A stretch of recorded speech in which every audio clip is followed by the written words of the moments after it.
racing pigeon hobby or sport is getting more stronger here in Pacific Northwest. In fact, there are lots of younger generations getting involved into this type of hobby or sport.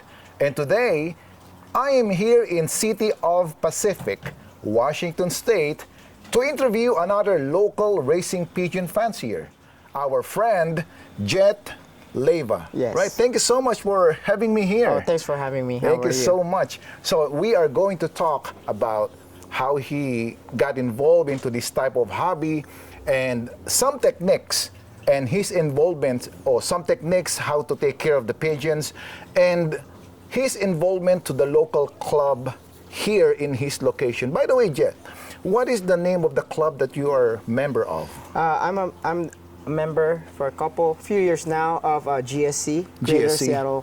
Greater Seattle.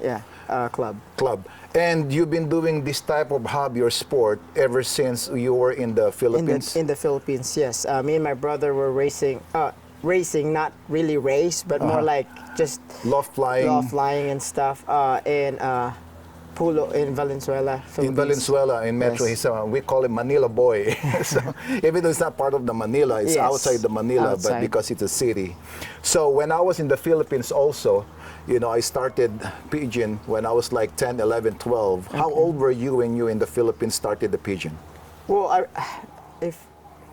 as much as I can remember, the first pair of pigeons I've had was in 1998. Okay. At my, so I was 8 years old that time. Okay. That was my aunt's wedding. Okay. So you know how like Filipino culture, sometimes we have release white birds and or doves. And I caught them. Yes. And then I asked my aunt if I could take it home, and I did. Did you manage to settle those birds? No. No. No. I tried, and we even put it on the rooftop. Okay. And I gave it a couple weeks. More than that. Well, I was so young. Yeah. So I was very eager to like let them out and settle them. But it never happened. But I fed them. Did you breed them and make babies out of it? No. I was so young that I was just excited to have my own kind of like. But that's how it started, right? That's how it all started. That's how you caught the pigeon bug. Yes, exactly. You know the funny thing in the racing pigeon sport in the Philippines, when I was young, I don't know if the same thing with you, I thought that it's only in the Philippines. Something like that, right? Yes. And then some of my friends bought this magazine from Europe, Belgium, and everything like that, showing the birds. Okay. And then when I moved here in the U.S., not knowingly, the racing pigeon here is also a huge sport. Exactly. It's a popular thing. So I was surprised. Same thing with you. Same exact thing. Did you race when you were in the Philippines? In the Philippines, no. It's more like just having them fly around, and you know how like we call them bihag. Yes. So you're trying to like capture others or just random birds, and my brother has more birds actually because we live in a separate home. I was a I was a grandma's boy, and so anyways, my brother's place is more suitable for pigeons. So you started when you captured those two doves from the wedding. Yes. And then you did not manage to settle them. I did not. How did you acquire the birds that you managed to settle? What is the story about that? Yes. So after, when I got the pigeon bug, I kept asking my mom if we could buy a pigeon from a local area. Because I see them when she picks me up from my grandmother. I see like a guy standing with 2 cages with pigeons. Okay, in Valenzuela. In Valenzuela, Malanday. Okay. Malanday, in the corner of Malanday, and it's like 50 pesos a pigeon. Which is $1. Which is $1 today. Today, yes. And I asked my mom, and it took many months. And finally, like it was like summertime, and she was like, "All right, you're gonna be home most of the time. You can feed." And then so we end up buying a pair. Okay. And then, but the thing is, since I don't live with my mom and my brother, I leave it there. My brother starts taking over it. Okay. And my brother's 2 years younger than me. So your brother and you got involved into taking care of the pigeons way back even in the Philippines. Yeah, 2000. How did you manage to settle the birds? Well, it's a trial and error, right? Yes. So I mean, since 50 pesos, we sometimes we lose birds, we keep them, but managing it is more like when we breed. The first few birds, obviously we don't let them out. Yes. And The breeder was kept. Yes. And then we have another. There's two. So we moved the baby pigeons, Okay. which is squabs, when they're like around 25 days old, and then we let them sit there, and then we settle them by putting a cage on top their roof, and we just let them view. And after a few weeks, when we're comfortable letting them out, we let them out. The funny thing is that we are the same. Did you also do we call it ting-ting, or right? We strip the we wings. cut a little bit. We cut a little bit of the breeders because we are limited space. Yes. And we just let it, like, walk around and everything like that. True. But their babies are flying. Yes. And then you moved here in the U.S. Yes. Of course, you did not acquire right away the pigeons, right? Yes. When did you start having pigeons here in the U.S.? So I moved there 2007. Okay. But I had zero idea that pigeons are Big here also. Big here, a thing. But I was like, oh, can even pigeons live here? Like, I was just stunned, right? Like, and if you think about it, if you go Seattle, Washington, there's thousands of pigeons. Yes. They can live in U.S. Yes. And then so But under the bridge, those kind of under the bridge and stuff. Yes, like feral birds, Yes. right? But it was 2020. It was during COVID. Okay. It was really a tough time. Okay. For everyone, and I got sent. I work. I work here in Auburn near Okay. Pacific, but I got moved to Everett, Okay. and it's a 50-mile drive. It was a tough time. It was everything is shut down during COVID time, and so. For some reason, I was browsing what's in local, like, marketplace and stuff, Okay. and someone was selling pigeons. Okay. And I was like, oh, wait, what? You keep pigeons here? And then so I talked to the guy, and he was like, yeah, I breed them, and I don't raise them, but I have a lot of them. And then I talked to him. I was like, well, I really want to have one, but I don't have a cage for it or a loft. You don't know how to start yet. Not here in the Yes, U.S. yeah, here. And he was like, well, you know what? Since we're moving, you can have my first cage, which Okay. is literally a chicken coop. Okay. But it was not the best. So I said, all right, I'll buy some birds, and I'm gonna get the coop. And from then on, I asked my dad if he could help me build the loft. But a good question, by the way. When you were in the Philippines, your parents were not against about you having pigeons, right? No, it's as long as it's not like no gambling and stuff like that. It's more like just a hobby. It's funny because in the Philippines, there is an impression that's why most parents are prohibiting their kids to have pigeons, because there's a tendency that we keep so much. Okay, yes. Right? It happens. And they poop on the roof, and Yes. then it destroys the roof. Yes. Something like that. We just, for some reason, I mean, my mom, my parents are very supportive. That of is it. nice. They could see that, it makes us happy. That's true. It keeps us The peace that the pigeon can give to Yes, us. very, very. It's part of our life Relaxing, now. right? Yes. So now you move here, and then you met this guy. Yeah. Were you already? Did he introduce you to a local club, those kind of stuff? Actually, not. Okay. I had to search it. Well, not really search it, but I met a lot of Filipinos. Okay. That I was. There's one guy that I met with cars because I like cars. And I was just surprised that he just told me that he just got rid of his pigeons. It's like, Okay. oh, I didn't know that you're into pigeons. But after that, we start talking about pigeons Okay. all the time, and he still got rid of all his pigeons, but we still talk about Okay. pigeons. And now you are a member of the Greater Seattle Club, and you are. How many breeders do you have now? Right now, the last time I checked was around 60. 60. Yeah, yes, maybe. So 30 pairs. 30 pairs. 30 yes. pairs. So with the young bird season, how many do you breed, to compete with for the club? I try to make 100 per season. Okay. And then for the old bird? For the old birds, I don't have much right now, but right now I have like 20. Which one do you prefer? Do you prefer old birds or young birds? I prefer old birds. Okay. Longer, they're more consistent. And it's just, you could see a better, more consistency than young birds. Sometimes it's just, because young birds, they may be good for the first year, and then eventually they're gonna lose their prime or whatever. So what can you say about the birds? Because back in the Philippines, my birds are from Arranque. Okay. Yeah, and Cartimar. Yes, you know Cartimar, those. yes. In the Philippines, you can buy pigeons in, this famous animal pet shop. Pet shops, Yeah, yeah. Cartimar and Arranque. What can you say about the big difference of the birds? Of course, birds here are banded. Most of the birds that we bought there are not banded, Yes, right? yeah.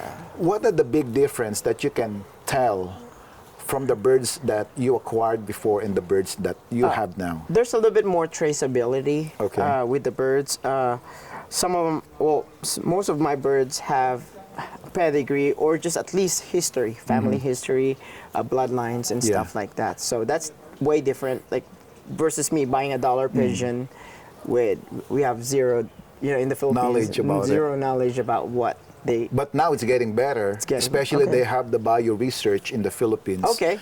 It's a huge facility that they only sell pigeons, something like that. It's funny that you mentioned that traceability because we don't even know about pedigrees before. Yes. We don't even ban them. You remember the antenna of the television? Yes. Do you do the same thing? Oh, they cut it, and so you got that. And then we carve like numbers and everything like that. So, because of the stressful job, you work at the Boeing, right? Boeing company, yes. Yeah, I mean, every work is kind of, to the extent, is stressful. How does the birds, this pigeon, this type of hobby helps you? When I get, I'm a pet person, so just animals just makes me happy. But pigeons itself, they're a little bit different. They're more, they're really just nice to look at. They have their own different attitudes or something like that, and just I don't know, they're beautiful birds. They're like they handle they handle good. They're fun to look at, to watch, and it's just it relieves stress. The funny thing is that what reminds me of, because I always think like, why did I start again the pigeon here? I started it from the Philippines, and it always reminds me of Sherwin Tolentino from Texas. He said, that's our first love. Is that something happened to you also, because that was your childhood hobby and everything? From 1998, yes. It's I mean, pigeons itself, it's like a symbol of like peace. And that's what it is. Tranquility. You see them flying, it's just freedom. The only sad part is that because they are in the lowest or the bottom of the food chain, how do you prevent the hawk attacks? Or can you prevent it, or you just accept the reality that there's times that... Well, acceptance is definitely part of it. We are sharing nature. And wild birds, birds of prey, I still look at them. Any type of birds, I just respect. By like trying to prevent it, there's not really I mean, people put owls, like fake owls on top. For me, it's just watching them. Putting more confidence on your birds. Because once your birds are more confident, they can have birds anywhere. Do you already acquire some watcher here, which is hawk that always watch your loft? Did you attract? Did you attract already some? Oh yes, yeah. Actually, my neighbor, I have an older neighbor that also flies birds, and he's been flying here a long time. So I'm assuming that he's already attracted them before me, and I've just added. Because that's the main thing about it. When I was in Texas, I have a friend, Richard Aquino. He just moved to that place, and then he put up a loft. and then he attracted that hawk, and the hawk is always there now. Okay. So the same thing, of course. Yes, right? yes. So do you have a particular time when you loft fly when the hawk is not here? Afternoon. Did you manage to do that? Yes, the regiment. Well, first thing in the morning, when young birds, it's different. Young birds, I try to train them in the morning. Okay. Give them much more time, but then also like it's just, I guess, less traffic, if you call that. Yeah. But with old birds, they're more smarter. They're more used to the birds of prey, and so I just let them fly at. How frequent do you train your birds? For example, the young bird for the young bird season race. At least, well, it really depends on the time, like Availability of your schedule. Yes. So, I try to do a mid toss twice a week. Okay. That's before races and stuff. But training them, I know someone that trains almost every day. Anywhere you go to a grocery store, take your birds, let them fly. Yeah. It doesn't matter if it's a mile, 10 miles, just keep them going out. Exercise also for them and everything. Because just having them get used to like loft fly is, for me, it's not really beneficial. So you want them to think about going from point A to point B instead of like just hanging out. Okay. So. And what is the regiment of breeding season for the young bird? What month of the year you usually breed? Well, because we get our bands, Yes. per year. So you start, even October, November, I'm already starting to condition the birds. And in December, you time it, right? Okay. 18 days, you wait before the pair first conceive, and then 18 days, they'll hatch, and then in 18 days they'll Have the squabs. yeah, the squabs, and then so mid-December is when I start pairing. Pairing, okay. So by January you have your young birds ready and everything like that. And then are you particular with the feeds that you give to them, like I percentage? Yes. I go, so for race is 14 and 13.5, you go a little bit higher, 17%, and then I add a little bit of a little bit more of safflower, and sometimes I give them hemp seed. Okay. Yeah. Do you vaccinate them? The first few years I did, but this past few years I have not. Okay. I haven't been really focusing on that vaccinations for now. Yes. You're going towards for the natural way for now. Yes, and so far they're good. So aside from the club racing, are you sending birds to the one loft races as well? I was. Okay. Not this year. I took a break this year, but I have, and a couple times, Florida, Texas, and here locally we have one in Yakima. But club racing, we advertise this, we promote this, because this is really where we're not against of the one loft race, because one loft race is for those who doesn't have time, especially busy for training and everything. But the enjoyment of the pigeon begins here at the backyard, right? And what can you tell about this bird that I'm holding? This is a really nice bird that I'm holding. What can you tell about this one? Well, I believe this is from 2022. This one is AU 2022, 19616. That was part of my flying birds on the year I actually raced. And yep, that bird is from one of my husky and Van Riels, I believe. So this is considered old bird already, old right? Old bird, okay. 3 years old. So this is HVR? Yes. Nice. Look at that.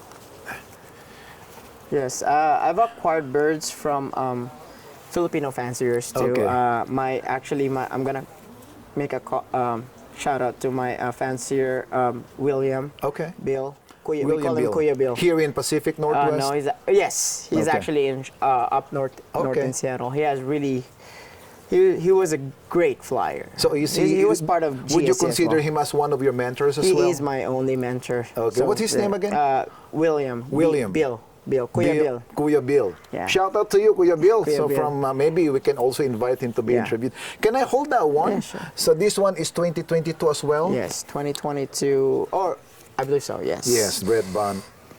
From So this is the characteristic of the birds that you want to. They don't want to be held, yeah, and they're molting. they are molting right now. Yeah, nice. So what is the longest distance that these birds flown? 320. 320. Yeah. Nice. 320. Nice. And Jeth will be showing us his loft. Okay, yeah. And your breeding loft and your flyers Yes, loft, yes, right? yes, yes. Okay, and now we can release these birds. Okay.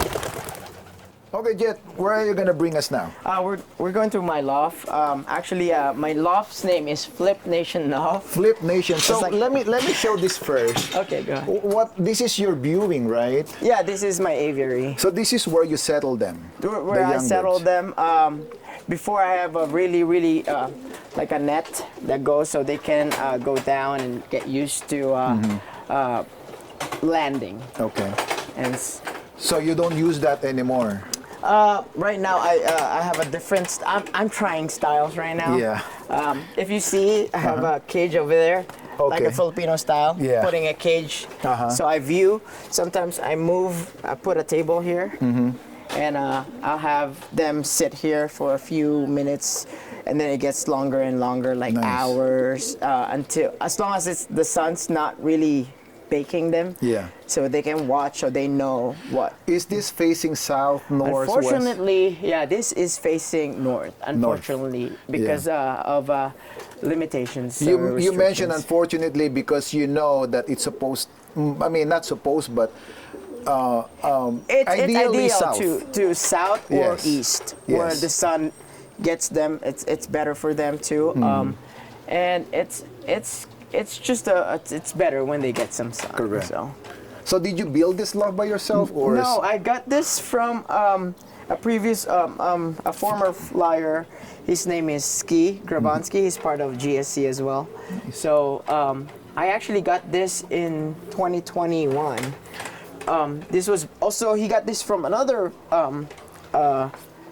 flyer that unfortunately like already passed away. Okay. But yeah, I got this 2021, I believe, and it took me about 2 months in total to move all the parts, and then me and my dad actually rebuilt it, and it took us maybe 6 weeks. And you are also using satinets. Satinets, yeah, the As your dropper. They're actually the German, old German owl pigeon. Oh, okay. Yeah, so They kind of look like almost like satinets. Yeah. It's the almost the same, but different. You know what caught one. my attention? These two barless. Okay. What can you say about that The one? silvers, Yes. The silvers, they're half Huben and Jansen. Actually, you'll see their parents, the mom or the dam is Jansen from I can remember, but the dad is a Huben. Are which you is silver. also into colors? I'm more of a 50-50. I like colors, but I know that I get Because I notice here you have. I like. I got the tiger grizzles too. Yes. I got that one of them from my mentor, right? And so yeah, I bred them, and I have some white grizzles. Tell me what's and the strain or bloodline of that? The tiger grizzle. The tiger grizzle. It came from Europe. I was thinking Muleman. It's actually, one of them is 2020, and I can remember the exact bloodline. It's a very famous bloodline From the Europe, from Europe area. Okay. It's yeah. I'll get back with you with that. I'm so sorry, but And now, here's the. loft. So is this the breeding loft So at the end, there's a breeding loft, in here? but I have. So you I have don't have. chickens I too. assume you don't have HOA here, right? No. That's good. Yes. So are these all breeders? No, some are young birds actually. Okay. But mostly hens. Okay. So you also separate, right? Separate, yes. Nice, nice. Yes, I do. And then we go inside to my feed room. nice. So this used to be, before it was set up, there's another room here for pigeons. But for me, this much of a feed room is not enough. So I decided to make this, take one section off and make into a feed room, so I have more areas for their food. Yeah. So now, also you use Oh, this is shavings. for my chickens. Oh, that's for your Yeah. chicken. Okay. And this is the breeders. Yeah. Yeah. Technically, this is normally the breeders. Okay. So this is where you breed also, right? Yes. Of course. Yes. I actually have one right now. Oh, nice. Oh, you have a late hatch. Very late hatch. Very late hatch. Let me show But this, this. yes. Only one. Yes, unfortunately, for some reason I'm having a hard. Summertime, it's a stressful time to breed. But you know what? There are some breeders that they tend to just breed one.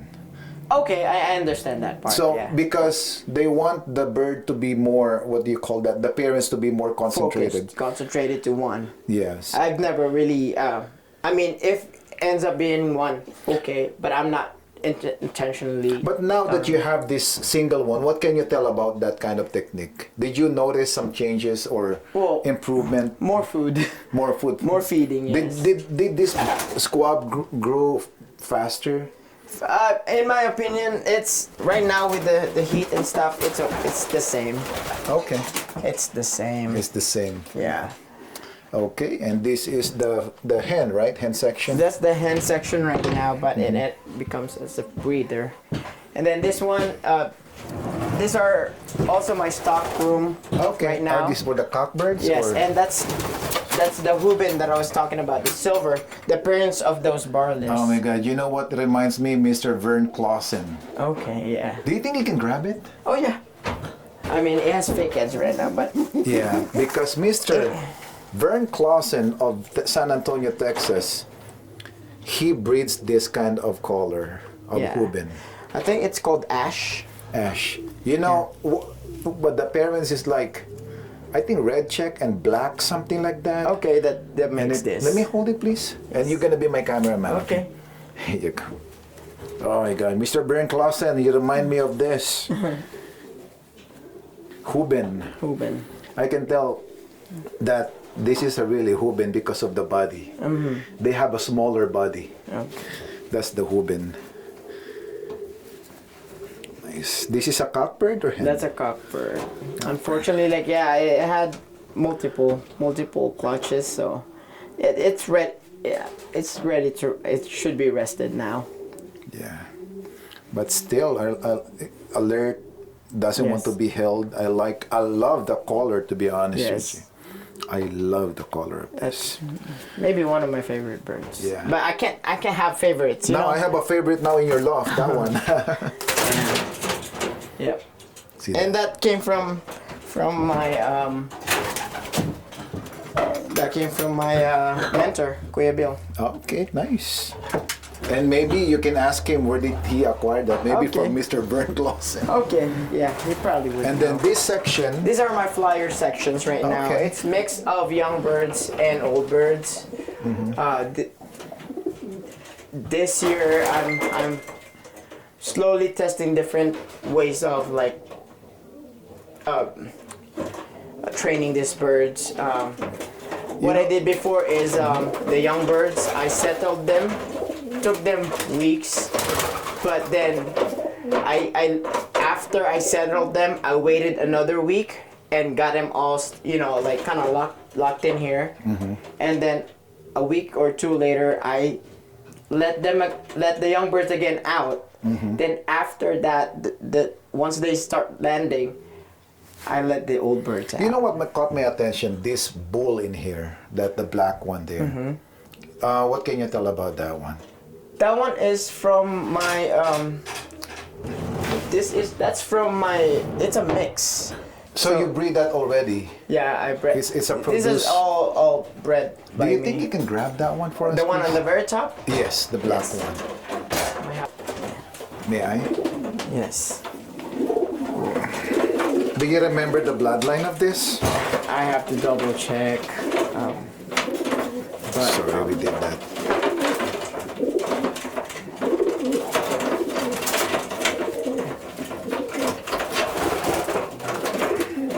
This is a speed bird, but it's missing a flight, right? Yeah, I think it's molt. Molting. Molting. Nice. Pearl eye, alert, really nice. I like it. Nice. Nice, thank you. And then this side. This side. Let's see if I can get them in. This is right. These another- are mostly the cocks. Okay. Oh. Yeah, they're not. They're all outside. Oh, I can get yeah. them in. So but this is this came from my friend from Virginia. Okay. 4 flights Loft. I don't know. Oh yeah. Yeah, that bird is a good one. It's a gift bird. No, it's a gift bird. He gifted to me on my wedding. Okay. So I appreciate Nice. him. Yeah, and our friend Keith actually have birds or young birds from him, and Yeah. he just texted me that so far it's doing great. So yeah. Nice. So these are flyers also, right? Cocks right now, just Cocks. breeders. Just cocks, breeders. Yeah. That's it. That's it's a 10 by 40 by 10 Okay. total, and yeah. This is technically my. If you notice the perches, it's set for instead of like a regular just a Perch. stick. Yeah, a perch. They have these box perches. They're more as a young birds when they have their own.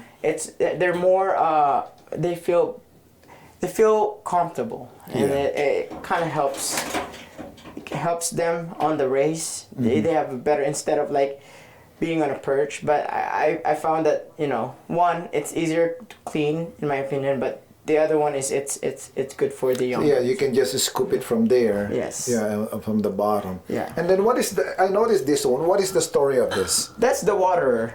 So, I mean, there's water in there right now, so that's where the water is at. And then they can perch here. They can perch there and drink. So one thing I can tell is you keep like moisture because you have water evaporating. So if you can try to keep moisture as far or like on one side, is for me it's better because if you have water here and it spills or whatever and it evaporates, it kind of adds humidity. So I'm new here in Pacific Northwest. Is it humid, dry? What's the type of the climate? Well, I mean, Seattle or Washington stuff is one of the like kind of rainy weather. So it's not hot, but it can be moisture is definitely around. Yeah. You can get a lot of birds with like one-eye colds and stuff like that all of a sudden because of like sudden change of humidity. So because of that type of weather, what are the preventions that you utilize for the birds not to get sick? Sick. I mean, I got my proper feeding. I give them like garlic oil and stuff, wheat germ oil into their feeds twice a week with other powders. I also give, before I used to give them garlic in their water. And then I also put apple cider vinegar in their water twice or three times. Acidifier. Yes. Is there anything else you want to show us, Jeth? That is all I have right now, but because one of They're my birds outside. is they're They're outside. But the the tiger gristle are one of like the projects I'm really focusing on. Okay. Actually, yeah. Let's show that tiger gristle outside. Yes. I'm gonna let them in and Oh, okay. grab. So I'll just wait here. Okay. So now Jeth managed to bring his. There you go. That's the Tiger gristle. tiger gristle. Yeah, this is the original. It's Is that an import? from an import parents. Okay. This was also from my mentor. It's from Lipit Train. That's Louis van Gamberns from Belgium. It's a tiger gristle. Really racing birds from Nice. from their line. Okay, I'm gonna have the opportunity to hold it. At first, I thought it's a muleman because most of the mulemans are like, you know. This is a long distance bird. Long distance bird. Yeah. My mentor was really into long distance birds. Yeah. Well, I'm not really the expert.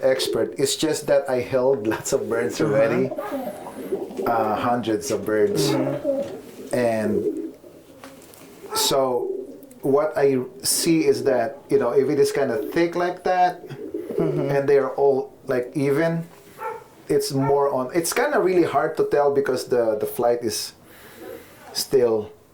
They're molting, but I'm assuming for what I'm seeing now, it's a long distance bird. Yes. Because the speed, they have more thinner Okay. and more ventilation in between. Yes. Yes. But this one, see that?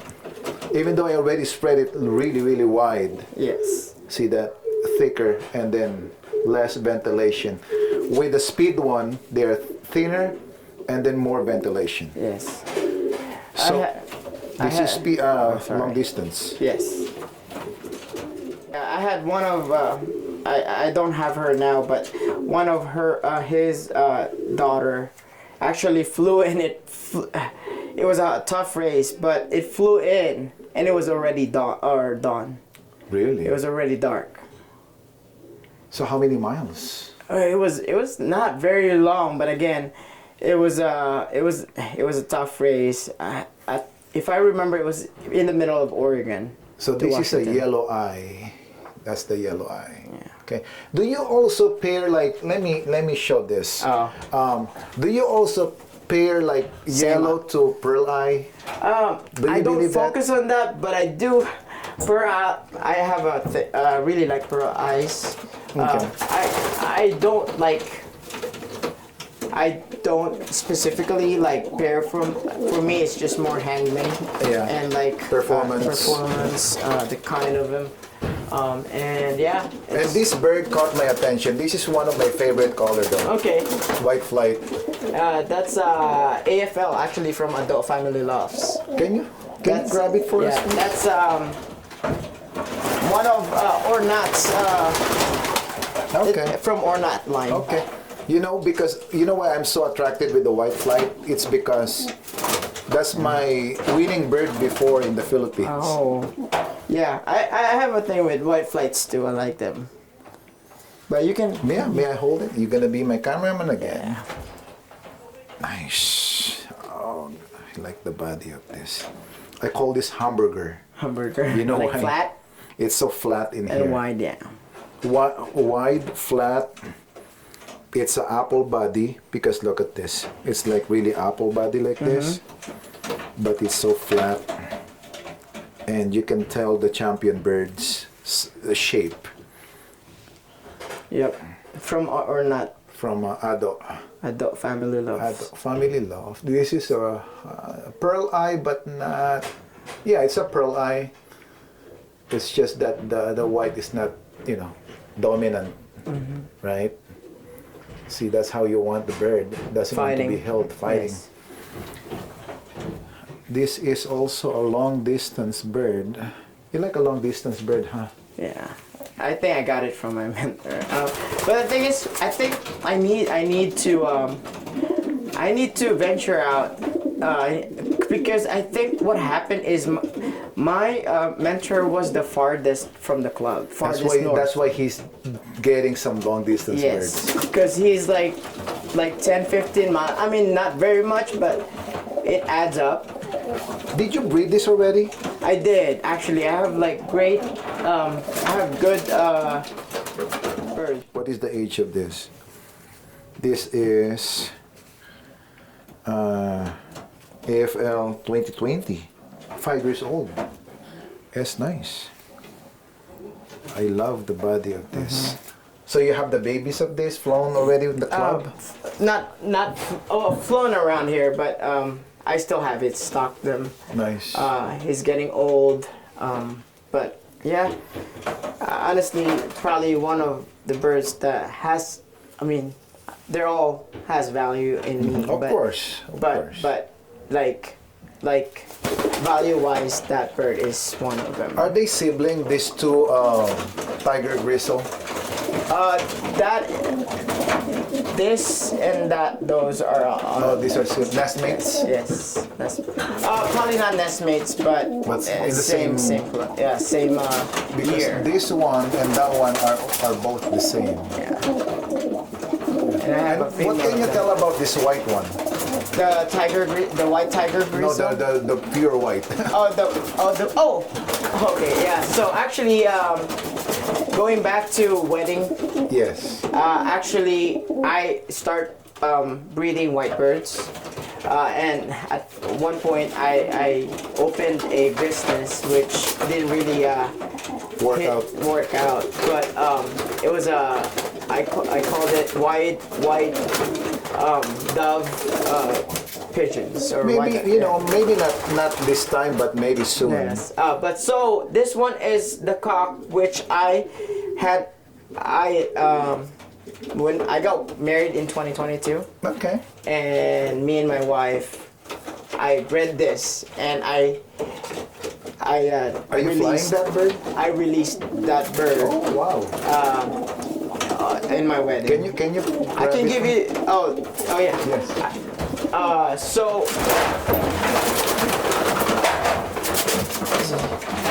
this was actually the first bird that came out, if I am correct. Yeah, because this has 19601. That's the very first number I got from the band. So this is the very first bird that I bred this Are year. you serious?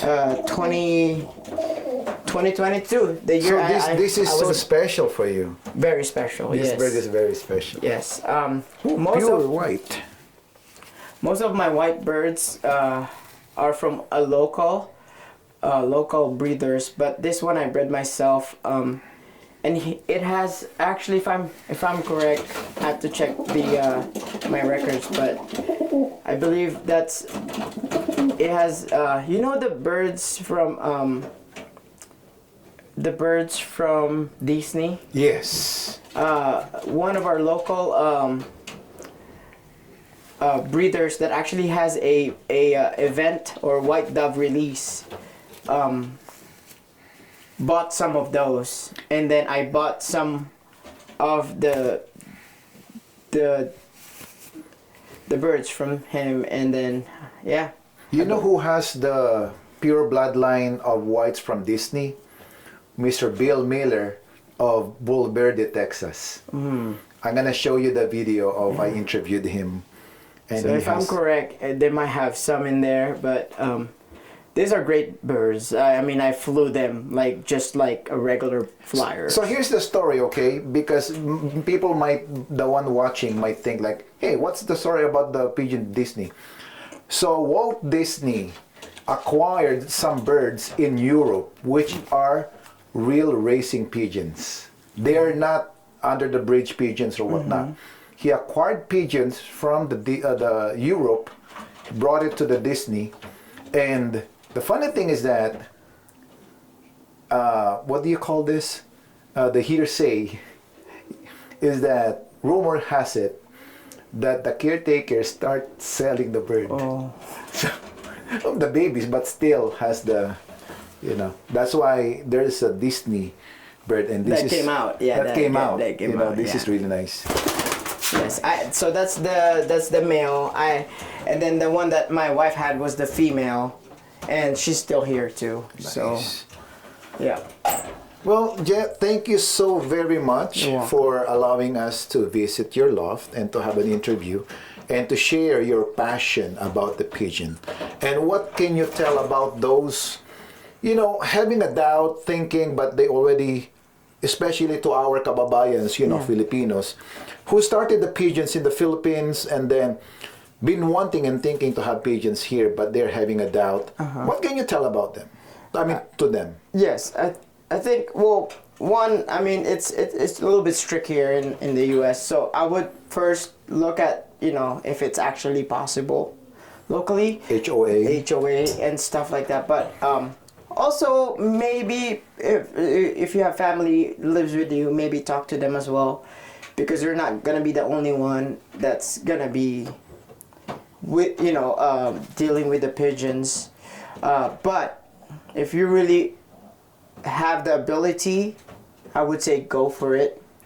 No one's stopping you, and it changed me. It changed my life. I have problems too, like I had, you know, depressions and stuff, and this does help. It makes me happy all the time. After a long day at work, I go home, I go see them. They go, as much as they don't really like go to me, they're still here for me.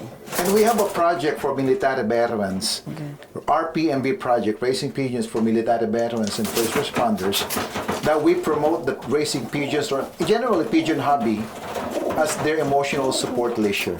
And if there's a military veteran willing to be involved into this type of hobby, you are more than willing to teach them and to show them the tricks of the trades, yes, right? I'm more than willing. Yes,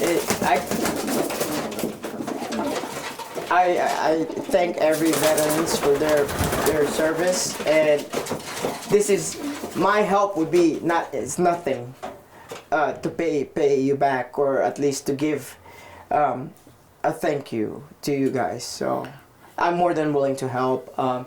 You know, teach you all as much knowledge as I can. But yeah, I'm always here. This is good. It's a good program. Thank you so much, Jeth, and happy flying. Happy flying. Thank you so much, Romer.